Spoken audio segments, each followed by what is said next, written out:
여러분 안녕하십니까, 진성호입니다. 더불어민주당이 지방선거에서 참패하면서 이제 권력투쟁이 본격화되고 있습니다.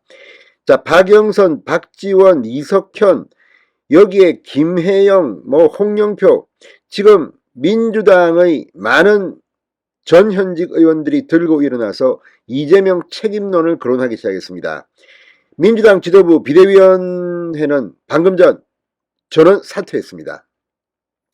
자, 그런데 비교적 점잖은 스타일입니다. 이낙연이 입을 열었습니다. 자, 이낙연 전 대표가 방금 전 이재명 민주당 상임고문을 잘근잘근 비판하는 아주 아픈 글을 올렸습니다. 지금 이재명이 민주당을 장악했다는 분석도 있었지만 이번 지방선거 참패로 이재명의 위상은 지금 흔들리고 있습니다. 급속하게 흔들리고 있습니다. 이재명과 짝짝꿍이 되어서 지난번 이 당대표를 하면서 지방선거를 이끌었던 송영길 전 대표 역시 지금 정치적 위기에 처했습니다. 아마 은퇴해야 될지도 모르겠습니다. 자, 이런 가운데 이낙연과 이재명의 차이는 분명합니다. 이재명은 경북 안동 출신입니다. 이낙연은 전남 출신입니다. 이낙연은 광주 1고를 나왔습니다. 호남에서는 적자 중의 적자입니다. 그런데 이번에 강기정 후보가 광주시장에 당선되긴 했지만 광주에서는 굉장히 충격적인 일이 이번 지방선거 때 일어났습니다.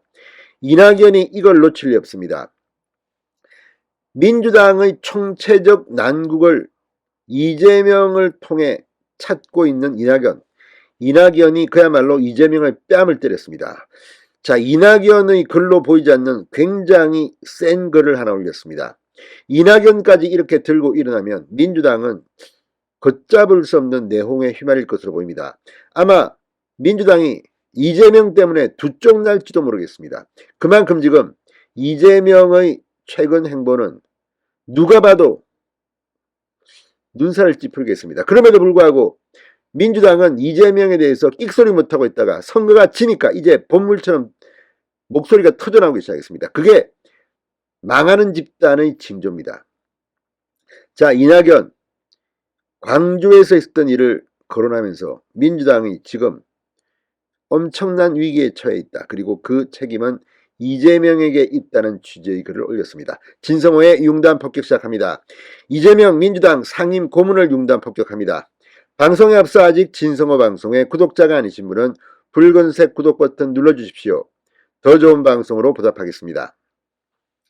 자, 이낙연 전 대표가 6.1 지방선거에서 민주당이 참패한 것과 관련해서 책임지지 않고 남 탓으로 돌리는 자당의 정치 행태를 비판했습니다.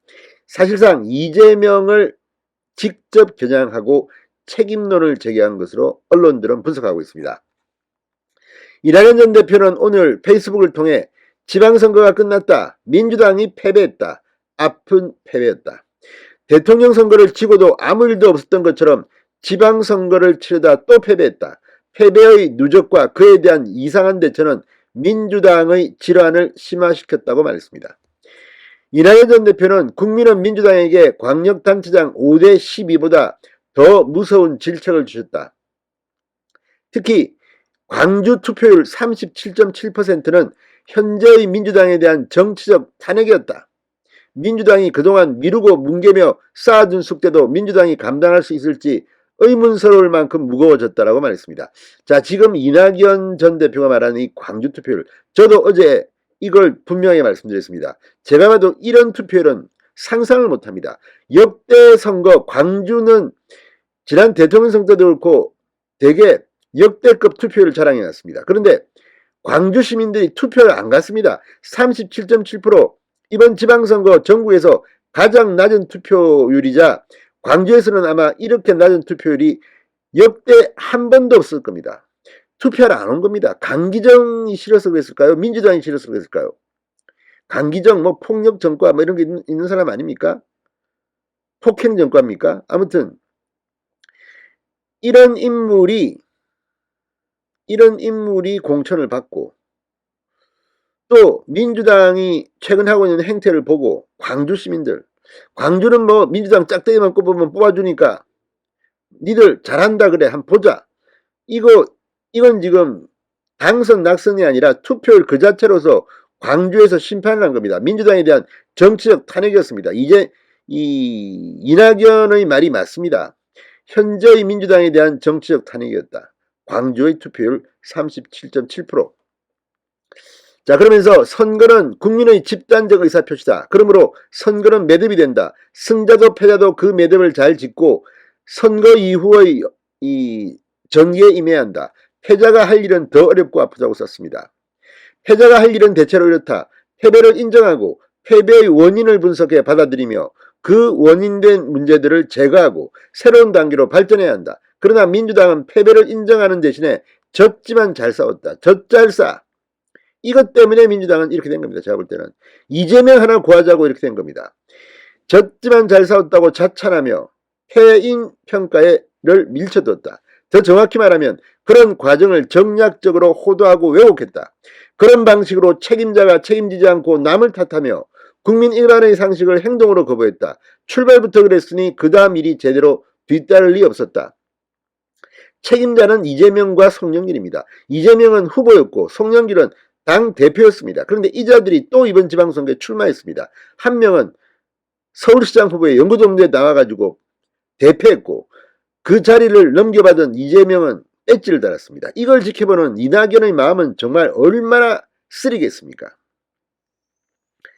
자, 그러면서 책임지지 않고 남 탓으로 돌리는 것, 그것이 아마도 국민들께 가장 질리는 정치 행태일 것이다. 민주당은 그 짓을 계속했다. 그러니 국민의 인내가 한계를 넘게 됐다. 국민의 실망과 분노가 누적됐다. 민주당의 위기도 누적됐다. 이렇게 비판했습니다.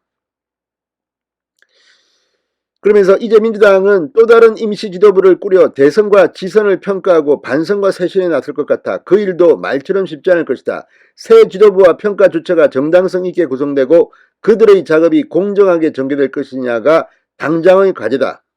자, 이 말은 이재명이가 또 전당대회에 나와서 대표되는 것을 견제하는 그런 표현으로도 해석이 되는 부분입니다. 자, 아무튼 지금 이 이낙연의 글을 보면 잘 썼습니다. 그리고 이재명은 부끄러운 줄 알아야 합니다. 그런데 부끄러워 안 할 겁니다. 제가 볼 때는. 이재명은 그런 정치인입니다. 이재명 때문에 민주당이 총선까지 가야 됩니다. 그래야 윤석열 정부가 찾아올 수 있습니다. 진성호의 융단 폭격이었습니다. 여러분 감사합니다.